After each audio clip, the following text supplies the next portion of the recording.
Es catedrática de literatura hispanoamericana de la Universidad de Granada.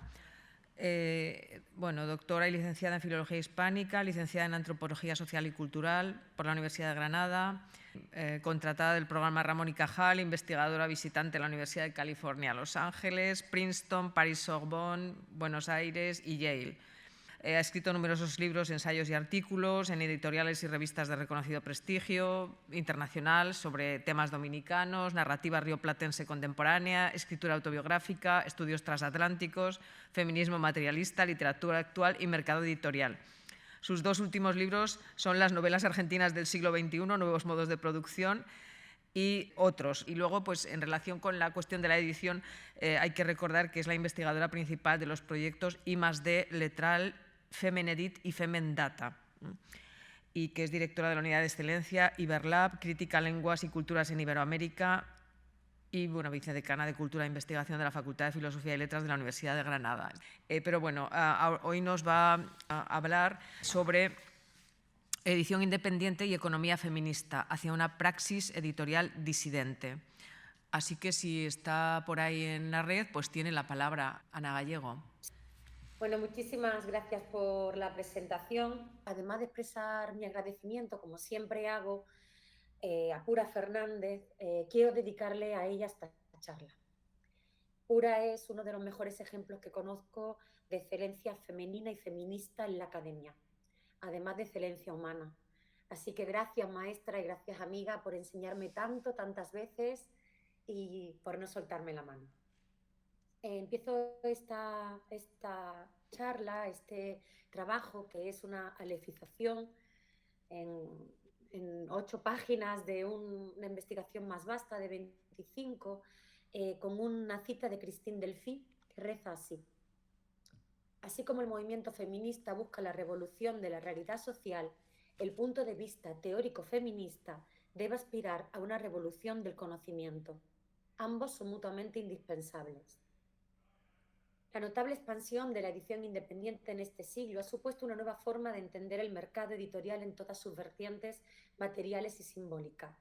Modos de trabajo, confección de los libros, cuidado de estética vanguardista, vindicación de ciertos géneros, compromiso político, modelos de impresión y distribución alternativos y, sobre todo, desarrollo de lo que podríamos denominar, utilizando la fórmula de Rancière, nuevas políticas de la edición. De todas ellas me interesa analizar aquí la que tiene que ver con la perspectiva de género, esto es, con la proliferación en las últimas décadas de equipos editoriales integrados en su mayoría por mujeres, con la visibilidad de escritora y texto feminista y con la promoción de valores para la bibliodiversidad y la igualdad. Hace unos años formulé la hipótesis de que el boom de las novísimas escritoras en lengua castellana se había fraguado en el siglo XXI al socaire de otro boom, el de la edición independiente. La expansión y diversificación del sector editorial ha favorecido, sin duda, a las escritoras, y no solo porque se publica más, sino porque las mujeres han pasado a ocupar más puestos de responsabilidad en las editoriales, un ámbito tradicionalmente dominado por los hombres. Quiero puntualizar que esto no quiere decir que las mujeres no hayan participado en el trabajo editorial, ¿no? O sea, un trabajo que además ha estado muy ligado al ámbito de la familia, al modo de producción doméstico, ¿no? Como lo llama Delphi, sino que estas siempre han sido orilladas de la historia de la edición a un lado y otro del Atlántico. Como veremos más adelante, tanto el emprendimiento femenino como la apuesta por cuotas de mercado, tan apreciadas en la actualidad como las mujeres y los autores noveles, son valores fundamentales para la configuración de los catálogos independientes. Pero ¿significa esto la puesta en práctica de un modo de producción feminista? O mejor, ¿de una praxis editorial feminista? ¿Qué características tendría? ¿Qué papel juega la edición independiente, sus políticas y formas de trabajo en ese rubro? La bibliografía existente sobre las mujeres en el sector editorial iberoamericano es aún muy escasa y se circunscribe principalmente a los últimos 5 años y a 4 campos nacionales: Argentina, Brasil, España y Colombia. Hasta la fecha predomina el análisis cualitativo y los estudios de caso a través de biografías, semblanzas, historias de vida, entrevistas y otros usos del archivo, sin perder de vista las redes de sociabilidad en el ámbito del libro, ¿no? Por ejemplo, véase los artículos de Muzar y de Román Espadaro, de Spilvar y Mijal, el magnífico monográfico de Pura Fernández de 2019, también el librito de Ribeiro y otros dos monográficos de Spilvar, Mijal y Ribeiro. Encontramos una mirada específicamente feminista o de género en exiguos trabajos y siempre enfocados a editoriales grandes y medianas. Por ejemplo, Marta Simocomas trenza una lectura feminista de la figura de Esther Tusquet con la producción de series y premios dedicados a las mujeres en Lumen y RQR. Viviana Román y María Cristina Espadaro muestran el poder de mediación de las editoras en la esfera pública de América Latina, y Annelisa Ribeiro reflexiona a través de entrevistas y documentos sobre la labor de las mujeres en cargo de dirección en la fundación de casas editoriales o en emprendimientos que tienen que ver con el ámbito del libro y con el feminismo latinoamericano. Por último, Daniela Spirva e Ivana Mijal se centran en varias directoras editoriales argentinas contemporáneas al albur de sus catálogos y de su desempeño como gestoras culturales. En todos estos ensayos se da importancia al relato, al decir, a la trayectoria, como la entiende Bourdieu, ¿no? Y no hay que olvidar que un relato es una estrategia discursiva de autolegitimación, es decir, es siempre una ficción, ¿no?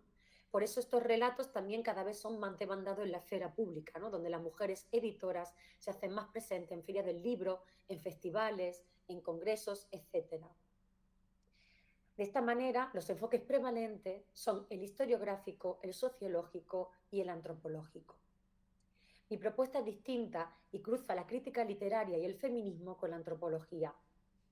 En primer lugar, parto de la idea de que la edición independiente actúa hoy como dispositivo o gatekeeper, que es una hipótesis que formulé hace 4 años, de la literatura iberoamericana mundial, lo que implícitamente supone despersonalizar la forma en que estos sellos tasan el valor literario, es decir, en la forma en la que eligen estéticas, autores, géneros, etc., que pone luego a circular a escala global los grandes grupos. Con ello se evidencia un modo de trabajo más horizontal y colectivo, a pequeña o mediana escala, que fomenta la solidaridad y la colaboración, principalmente desde los sellos pequeños. De ahí que me decante por el concepto de equipo editorial, ¿no? Frente al concepto personalista de director editorial, que se asocia sobre todo a los grandes grupos, a la empresa clásica y que genera cierto rechazo, ¿no? Como explica Sophie Noel, ¿no?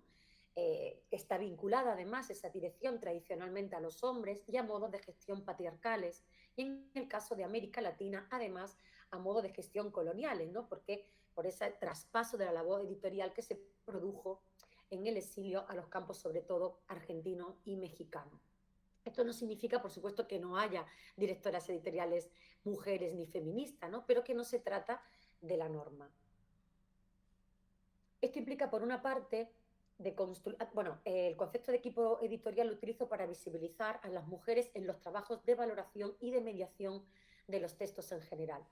Esto implica, por una parte, problematizar y deconstruir la vinculación tradicional y estereotipada de la mujer en la industria del libro con la literatura infantil hoy día, a tenor del rol femenino de educadora y criadora socialmente impuesto por la lógica patriarcal. Por otra parte, esta forma de trabajo editorial en común, donde cada vez participan más mujeres en la construcción del gusto literario, nos lleva a pensar el dispositivo de la edición independiente como feminista, en tanto objeto performativo, colectivo, marginal, emancipado, desobediente y militante, ¿no? Yo utilizo categorías de diferentes tipos de feminismos. Así, una praxis editorial feminista supone no solo hablar de la edición de mujeres o de las mujeres en la edición, sino de políticas de la edición feministas, es decir, que ponen en jaque los valores dominantes, ¿no? Que son los de los grandes grupos, y las propias estructuras de la industria o de la institución del libro. Por ese motivo, es esencial poner en valor el desarrollo de políticas de biodiversidad y de igualdad en la edición independiente, ¿no? Cuando se trata de un equipo editorial donde predominan las mujeres. En segundo lugar, mi enfoque metodológico se inserta en lo que llamo crítica literaria del valor, que utiliza como principal instrumento la sociología de la mediación para combinar el análisis cualitativo, es decir, teórico, con el cuantitativo mediante encuestas, estudios de los catálogos y procesamiento estadístico de los datos, a menos de ofrecer una categoría comparada de varios campos editoriales, ¿no? De los más importantes de Iberoamérica. En esto coincido con Pura Fernández, ¿no? Ya que concibo también el mercado editorial en lengua castellana desde un punto de vista transatlántico, ¿no? Solo creo que solo si trascendemos el estudio nacional o local podemos llevar a cabo una verdadera lectura decolonial de las nuevas prácticas editoriales. Con ello me centro primero en el hacer antes que en el decir, ¿no? Tal y como lo entiende Rancière, para después articular un marco de legibilidad feminista y materialista que no es fin de la teoría de la práctica en la intelección de su objeto de estudio. En tercer y último lugar, mi enfoque teórico parte de los postulados del feminismo materialista sobre la división sexual del trabajo, en concreto de Delphi, de Saskia Sansen y de Verónica Gago. Se trata de considerar los modos de producción de la edición iberoamericana, ¿no? Y cuando hablo de modos de producción lo hago desde un punto de vista marxista, ¿no? Donde no podemos desligar el producto, ¿no? De ese modo de producción como un dispositivo material que no solo es simbólico, ideológico, sino desobediente, ¿no? Con la noción que utiliza Gago, puesto que desestabiliza, y ahora cito a Boaventura de Sousa Santos, los tres factores de dominación en nuestra sociedad desde el siglo XVI. Estos tres factores son el capitalismo. La edición independiente cuestiona la deuda, no siempre se trabaja con grandes distribuidoras, sino que cada vez se trabaja más con distribuidoras independientes o con autodistribución. La acumulación, no hay tanta sobreproducción. Y la obsolescencia, ¿no? Hay una apuesta clara por la reedición y por modelos de coedición. En segundo, el patriarcado. ¿Por qué? Porque se promociona a mujeres, a escritoras y a editoras y también estéticas disidentes, como veremos. Y en tercer lugar, el colonialismo. Los grandes grupos tienen capital europeo, ¿no? Bertelsmann y Planeta, y desterritorializan la tasación del valor. En cambio, las casas independientes significan una materialidad colonial porque su capital es local, es nacional, y su prescripción del valor está emancipada de los grandes centros hegemónicos de poder cultural, de raigambre colonial. Esto nos lleva a entender la práctica editorial independiente como un gesto material feminista, ¿no? O sea, con la idea de gesto de Benjamin, ya que produce menos violencia y fomenta otra forma de concebir el trabajo, menos separada y menos jerarquizada, ¿no? Y cuando digo esto, pienso sobre todo en Kierkegaard, ¿no? Cuando indica la existencia de dos principales modos de trabajo, ¿no? El de la separación, ¿no? El trabajo del varón y los trabajos de mujer, y los trabajos que implican siempre una jerarquía. El trabajo del varón vale más que el de la mujer.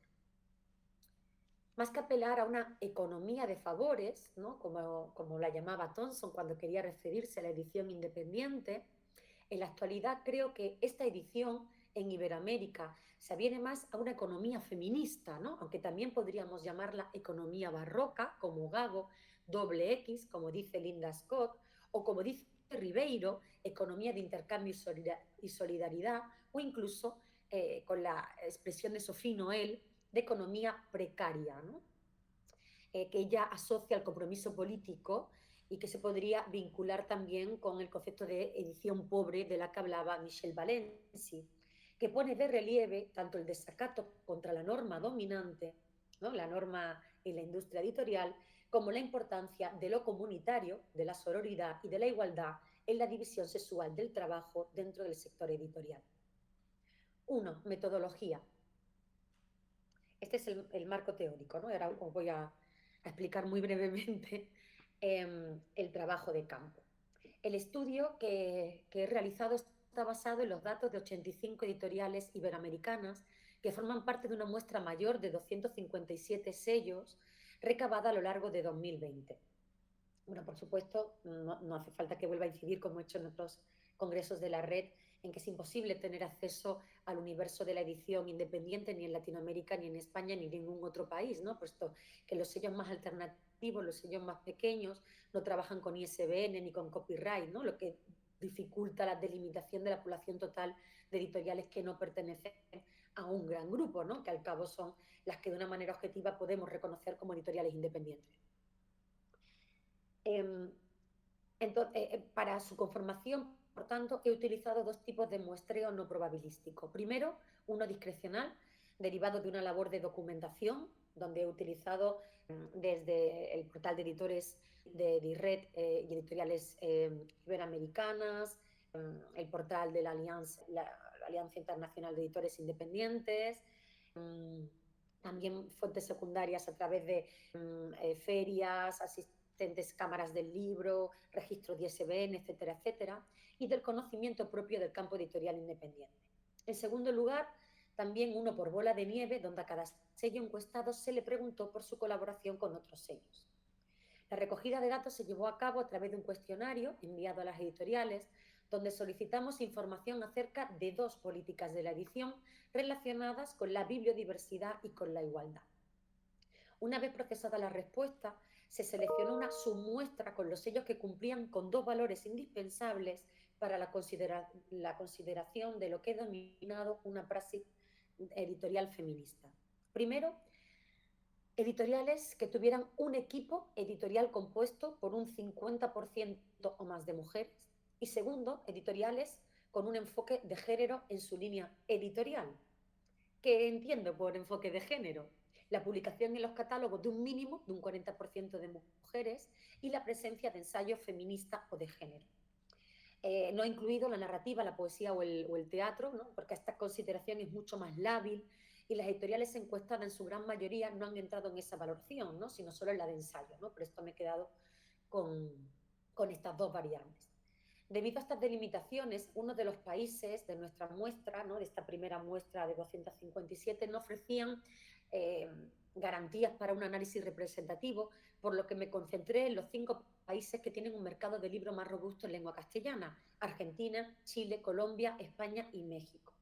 La muestra se redujo entonces a 207 sellos, de los cuales solo 85 pasaban ese doble filtro, es decir, un equipo editorial compuesto mayormente por mujeres y un enfoque de género. Por último, he hecho una división entre editoriales independientes medianas y editoriales independientes pequeñas, teniendo en cuenta el tamaño de los catálogos a partir de un corte diferenciador. Más de 5 títulos publicados y una tirada media mayor a 500 ejemplares significan editoriales medianas, y eso me lo ha dado una muestra mayor de 349 editoriales, y cuando es menor significan las editoriales pequeñas. Esto es algo que realmente singulariza nuestra investigación, ¿no? en relación a otras, ya que incluimos a los sellos pequeños, ¿no? Que son los menos visibles y desvalorizados, los subalternos, y también establecemos por primera vez una división objetiva entre los medianos y los pequeños, ¿no? Basado justamente en la naturaleza de la propia muestra. En la siguiente tabla se reflejan los números de cada país y el porcentaje de sellos que cumplen con los 2 requisitos nombrados de nuestra muestra. Huelga aclarar que la elección de la composición del equipo editorial como un valor para configurar esta muestra, como he adelantado más arriba, responde tanto a la necesidad de visibilizar a las mujeres que toman decisiones en la conformación de los catálogos, como a la voluntad de evidenciar el tipo de praxis editorial, horizontal y colectiva que cristalizan los sellos independientes. Así, en lugar de primar la figura del director editorial, como sucede en los grandes grupos capitalistas, coloniales y patriarcales, del gestor o del coordinador, que no es otra cosa que la cabeza visible, que se asocia a las decisiones en torno a la publicación, se ha optado por la idea de equipo editorial, entendido como las personas o grupo de personas que están implicadas en el proceso de elección de los textos que se publican, es decir, en la ejecución de políticas de la edición que influyen en la tasación del valor literario. En este punto, he de precisar que no solo se ha incluido en la muestra a sellos que tienen un equipo editorial compuesto por un 50% más de mujeres, con una directora editorial mujer o directores paritarios, sino que también he incluido a los dirigidos por hombres, en ganas de observar si hay diferencias en la praxis, ¿no? Porque esto es algo que también nos ha dado el estudio y el trabajo de campo, ¿no? Cuando empezamos a hacer las encuestas nos dábamos cuenta que tanto las editoriales medianas como pequeñas ponían de relieve que las decisiones en los catálogos se repartían entre varios editores, ¿no? Aunque existiera siempre la figura del director o responsable editorial. O sea que vemos también que claramente la edición independiente se está proponiendo, se está gestando un nuevo modo de trabajo editorial. De esta manera, tal y como ilustra la siguiente tabla, del total de editoriales medianas que conforman la muestra, el 49% está dirigido por mujeres el 31% por hombres y un 20% por un número igual de hombres y mujeres, ¿no? Que esto es un modelo de empresa familiar pues muy típico, ¿no? De otra parte, en las pequeñas se eleva, el 54% está dirigido por mujeres, solo el 14% por hombres y el 32% por un número igual de hombres y mujeres, ¿no? Y ahora sí voy a compartir en un segundo la presentación para que veamos simplemente los datos. Lo estáis viendo, ¿no? Bueno, este es el porcentaje. En cada uno vemos que el porcentaje más alto de editoriales que cumplen, ¿no?, con ese corte feminista es el argentino, y el más bajo justamente es el colombiano, aunque bueno, veremos una serie de valores en los que se discrepa. Y estos son los directores editoriales. Creo que voy a poner en pantalla completa, ¿no? Vemos claramente que sobre todo en la edición independiente, en las pequeñas y en las medianas, dominan las directoras editoriales y cuáles son las diferencias entre unas y otras. Para finalizar, en lo que respecta al segundo valor que define el corte de la muestra, el que he llamado enfoque de género, hay que matizar que nos referimos a la inclusión de ese porcentaje del 40% y a la publicación, ¿no?, de ensayo feminista, pero también de ensayo LGTBQ+. ¿Por qué? Porque mi comprensión del género es también una comprensión de la diversidad de géneros, ¿no? Es decir, entender el feminismo en toda su pluralidad teórica y también biopolítica, ¿no? Esto os lo digo porque voy a especificar, y algunas editoriales las tenemos también como más asimiladas a género queer. En este punto hemos desarrollado un análisis específico para aquellas editoriales que publican ensayos desde una perspectiva de género feminista, que son las que tradicionalmente se suelen denominar o autodenominar como editoriales feministas, ¿no? En total, de la muestra, las que cumplen con este enfoque, las que solo publican ensayos feministas, o en un 40% más, son 16, es decir, un 19%. Y también las hemos dividido en medianas y pequeñas en función del tamaño de su catálogo, ¿no?, con el objetivo de facilitar la comparación con el resto de editoriales que participan en la muestra general. Os vuelvo a poner aquí cuáles son las editoriales que cumplen con ese valor, ¿no? Y muchas de ellas, pues, por supuesto, nos suenan. 2. Políticas de biodiversidad. El análisis de los datos que son indicadores de biodiversidad se ha abordado desde dos perspectivas. La primera, basada en valores no ponderados, que considera que cada una de las editoriales, con independencia de su tamaño, tiene el mismo peso dentro de la muestra. Este estudio comparativo 1:1 nos permite revelar revelar y poner en valor las políticas de los sellos menos visibles, tradicionalmente orillados y opacados por las medianas. La segunda perspectiva parte de la ponderación de los datos en función del tamaño que ocupa cada uno de los catálogos de las editoriales, lo que muestra, obviamente, que los catálogos más grandes pesan más en el mercado, es decir, que ocupan un mayor espacio de visibilidad en eso que me gusta llamar la librería independiente de cada país. Con esta operación combinada de ponderación y no ponderación, podemos calibrar hasta qué punto repercute el tamaño de una editorial en el impacto de determinadas políticas o valores que pluralizan y protegen el ecosistema del libro. Dentro de lo que denomino políticas de biodiversidad, he distinguido 4 valores que habrían de cumplirse en un rango mínimo que he establecido a partir de un trabajo anterior, que un proyecto que se llamaba EcoEdit, y del conocimiento del campo editorial independiente, del conocimiento propio. Estos 4 valores son: publicación de géneros literarios menores, en el sentido de Deleuze, es decir, poco rentables, en un mínimo del 30%. ¿A qué me refiero? A publicación de poesía, ensayo, teatro o cuento, que implica una apuesta por la biodiversidad y es un signo, ¿no?, de una práctica económica sostenible. Segundo, publicación de obras de escritoras en un mínimo, también con un porcentaje mínimo del 40%, como gesto político que materializa una visión comprometida, igualitaria e inclusiva de la literatura. Tercero, publicación de autores noveles en un 30% como mínimo, para hacer visibles las estéticas emergentes, al margen de los autores que tienen un capital simbólico acumulado y de modas literarias del momento, ¿no?, que son los ejes sobre los que suelen pivotar las políticas de los grandes grupos. Y en cuarto, publicación de tradiciones, ¿no?, en un mínimo del 30%, lo que supone no solo la apuesta por el diálogo multicultural entre las diferentes lenguas del mundo, sino la preservación de la riqueza lingüística de nuestra propia lengua, ya que las traducciones locales, ¿no?, que sobre todo se hacen mucho en Chile, en Argentina y en México, propone modelos alternativos regionales a la traducción al castellano de España que imponen los grandes. Voy a mostrar los gráficos de cada una de estas políticas. Por ejemplo, en el gráfico de los géneros literarios se puede ver y se puede comprobar que bueno, el género prevalente sobre todo es, el 40% es la narrativa, ¿no? Pero también destacan el ensayo y la poesía, y sobre todo la combinación entre ensayo y poesía en la praxis editorial feminista. Aquí está la presencia de mujeres escritoras en los catálogos, que cumplen con ese porcentaje. Ahora daré la muestra no ponderada.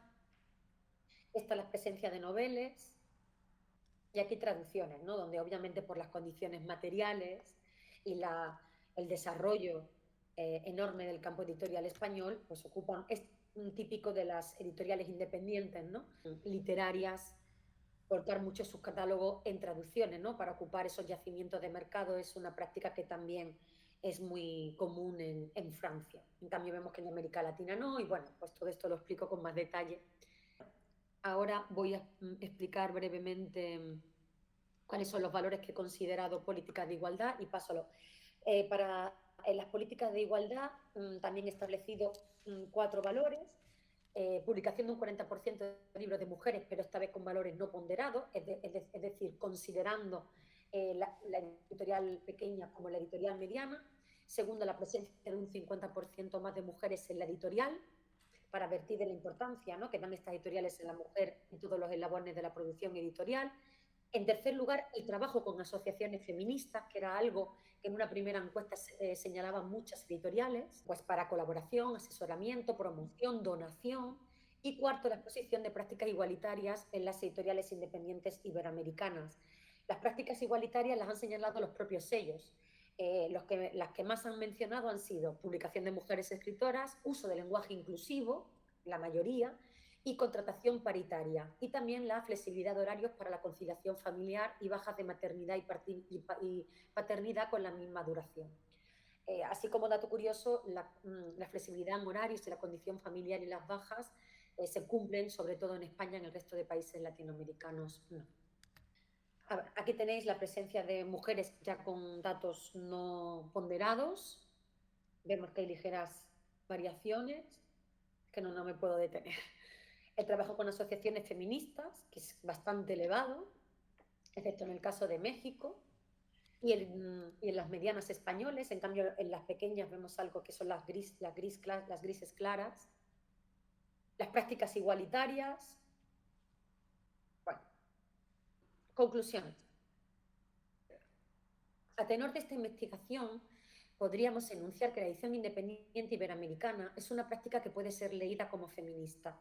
Esto significa pensar no solo la presencia de la mujer en cargo de responsabilidad en un equipo directivo o la de un enfoque de género en los catálogos como una forma de feminismo, sino en el feminismo como una forma de publicar, de hacer público, es decir, como modo de producción editorial que subvierte la norma dominante en la industria del libro, una norma que, por ejemplo, privilegia al género novela, ¿no?, y que en estos casos no es así.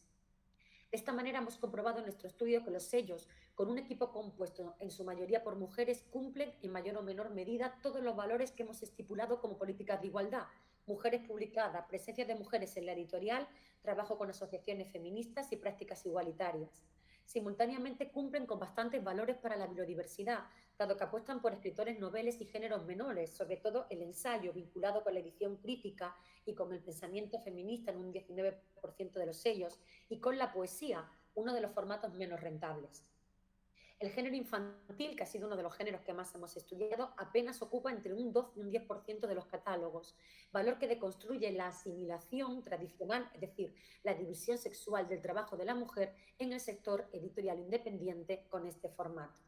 Así prevalece una apuesta editorial híbrida que combina políticas del pensamiento que antes avenían a la lógica masculina dominante y de la intimidad, más asimilada al universo femenino.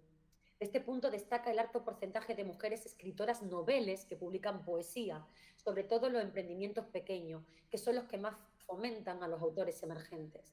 También hay que subrayar que el país más biodiverso es Colombia, al que siguen Argentina y Chile. España está por debajo del 46%, y el país con más editoriales feministas, es decir, que cumplen el requisito de nuestra muestra, es Argentina. Por otro lado, hay dos resultados significantes que habrían de ser interpretados como high quality data. El primero, que las editoriales que publican ensayo feminista no se diferencian en sus prácticas del resto de la muestra, por lo que no son ni más biodiversas ni más igualitarias. Esto nos lleva a colegir que la condición de praxis editorial feminista no exige la publicación de textos feministas, ¿no? Sino que sería justamente ocupar cargos en la tasación del valor literario. La segunda conclusión que extraemos es que no hay cambios sustanciales tampoco en las prácticas que llevan a cabo las editoriales analizadas y tomadas en cuenta del director editorial, cuyas diferencias son puramente muestrales o específicas.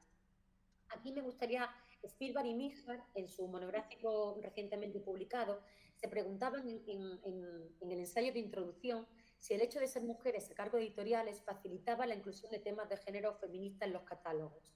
Ellas responden afirmativamente porque se centran en muy pocos casos de estudios, ¿no? Y no lo comparan con los directores editoriales hombres. Sin embargo, con una muestra mayor como la nuestra, nos percatamos de que la respuesta es negativa, también en las editoriales dirigidas por mujeres, pero que tienen más de la mitad de mujeres en sus equipos editoriales, se publican a mujeres y hay enfoque de género. Por lo tanto, podemos llegar a la conclusión de que lo relevante es el equipo editorial, porque de facto es el que es responsable de determinados catálogos y que éste sea feminista por encima de la dirección editorial.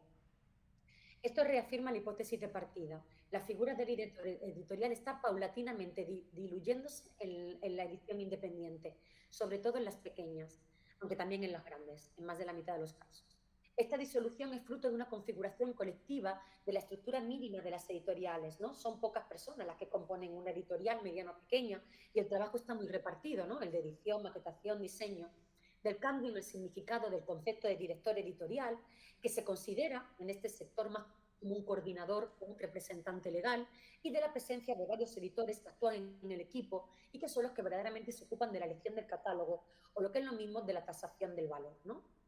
Aunque me gustaría también puntualizar que sí he observado que en los casos en los que hay un hombre responsable como director editorial, este es el que sigue tomando la voz pública, el lugar público en las entrevistas, en los diálogos y en las representaciones, ¿no? Como pasa en Demi-Page o en Liliputiense, por ejemplo, ¿no? En definitiva, esta investigación ofrece una fotografía, ¿no? Porque la edición independiente siempre está en devenir, realista de las políticas de la edición bibliodiversa e igualitarias de un sector del libro marginal infraestudiado, el independiente, donde no se suele contemplar ni a los equipos editoriales compuestos en su mayoría por mujeres, ni el enfoque de género, ni a sellos pequeños de gran relevancia para el ecosistema cultural a nivel político e intelectual. Asimismo, ha establecido una relación dialéctica entre el fenómeno de la edición independiente y el feminismo. He considerado como feminista en, de y hacia esta praxis editorial independiente lo que tiene que ver con, uno, lo colectivo, como fuerza que deconstruye el discurso de la historia de la edición basado en la idea personalista, lo emancipado, lo desobediente y la militancia, ¿no? En definitiva, el sector independiente iberoamericano camina en el siglo XXI empoderado hacia una praxis editorial feminista. No cabe duda de que lo material, como lo íntimo, también es político. Muchas gracias. Oye, muchas gracias, Ana. Así que, Muchas bueno, gracias. enhorabuena por el trabajo realizado.